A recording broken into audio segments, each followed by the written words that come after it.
Hello fellow YouTubers and welcome to the Virtually News Network, where we literally shovel information directly into your eyeballs. I've got news stories for AR contact lenses, news on Project Cambria, VR mods are being targeted by lawyers, Rune's Magus has released, and new Meta accounts mean no more Facebook login. Finally! We have a packed show today, so let's get straight into it, and remember, born to respawn.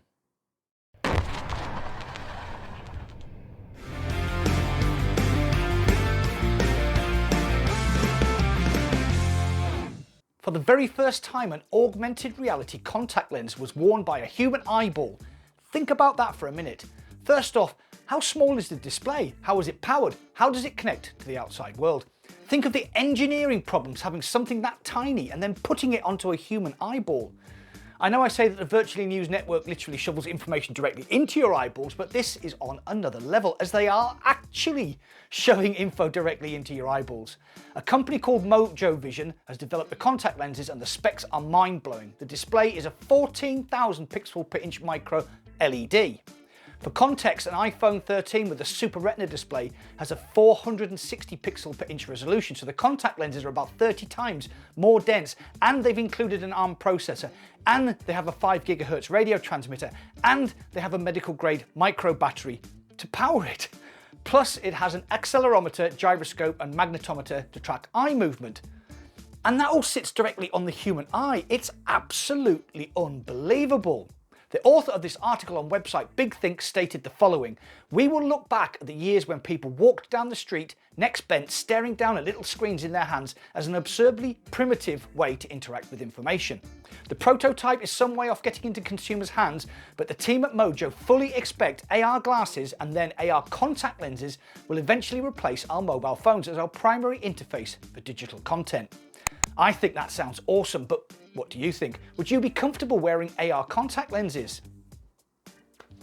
Project Cambria will be called the Quest Pro when it launches later this year, according to a leaked bit of code stating pair Meta Quest Pro right controller, which was data mined by Stephen Moser and then shared on the Bloomberg website.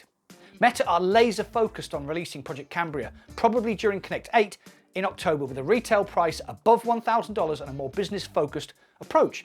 The device has been touted as a Chromebook for your face, but is compatible with all MetaQuest games and apps. Along with Valve's Decard, Sony's PSVR 2 and Pico's Neo 4, this is one of the devices I'm most excited about, as it brings eye tracking and therefore foveated rendering within the reach of consumers who aren't high-end flight sim or sim racing nuts. Excited? Popular VR modder Luke Ross has received a cease and desist order from Take-Two Interactive via his Patreon page. Luke stated on his page that he was seeking clarification on the matter but would err on the side of caution, so that his other projects would not be at risk if Patreon shut his page down. He then issued this statement: "I don't sell or host anything exploiting or repurposing their original IP and assets, and my mods only work if the user already owns a legal copy of their original game. That said, if I get no notification from them allowing me to determine what they want removed, I will of course be forced to take down anything even remotely related to any product made or distributed by Take-Two Interactive Software, Rockstar Games and 2K Games.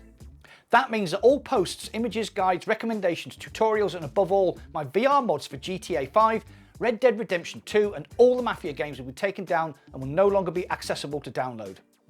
This smacks of lawyers not understanding what exactly it is that Luke Ross is doing. He is making VR mods for gamers who have to own a legal copy of the game to play in VR. So why would you stop someone who is actively making you money?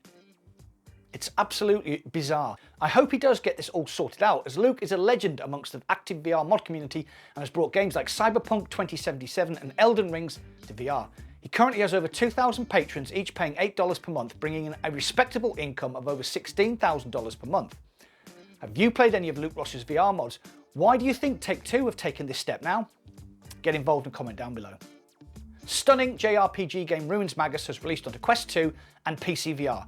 In my review conclusion, I stated this: the game is very linear, it doesn't have the freeform nature of Zenith the Last City, but the most important thing is that it is fun. The art style is breathtaking, the characters are amazing to look at, the dialogue is fun and quirky, plus the music is sweeping and dramatic.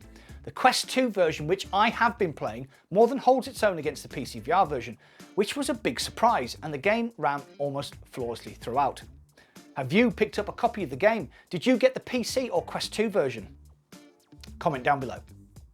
Before I move on to my last story, I'd like to give a shout out to my patrons. I love you all truly madly and deeply. Plus, if you enjoy the madness that is Mac in VR, please hit the like button, subscribe, and don't forget to smash the bell icon to be notified whenever I upload any new content. Thank you. Here's a funny story about how a 40-year-old man got banned from Facebook, Instagram, Messenger, and his Meta Quest 2 because a bot suspected that he was a 12-year-old girl. Except that it isn't funny. He's a friend of mine nicknamed Skillex, who's a 40-year-old man, and his actual job in the real world is a community business manager who runs clients' Facebook accounts. So not only did he lose access to his Meta Quest 2, plus thousands of dollars worth of games, he had also built a PC for VR, which he used exclusively with his Quest, but he could have actually lost his job. It's a f***ing disgrace, and as someone who has been on the wrong end of the Facebook ban hammer, it is not a pleasant experience, as Facebook has no customer service whatsoever, and you're just left in limbo with no idea if you're going to get access back to your account. Finally though, there is light on the horizon, as from next month Meta are rolling out Meta accounts, which can be used to set up Meta headsets. As seen in this diagram, you will have a Meta account, and linked to that account will be a username, profile photo, avatar, and activity status. During the process of setting up your Meta account, you will be given the option to unlink your Facebook account, which I will be doing. It's been 2 years since Facebook imposed the requirement to have a Facebook account in good standing, a hugely unpopular decision that led to outrage from the VR community, triggered an antitrust probe and a ban on selling Quest headsets in Germany. At Connect 7 last year, Mark Zuckerberg stated, "Frankly, as we've heard your feedback more broadly, we're working on making it so you can log into your Quest with an account other than your Facebook account." That was 9 months ago. 9 months.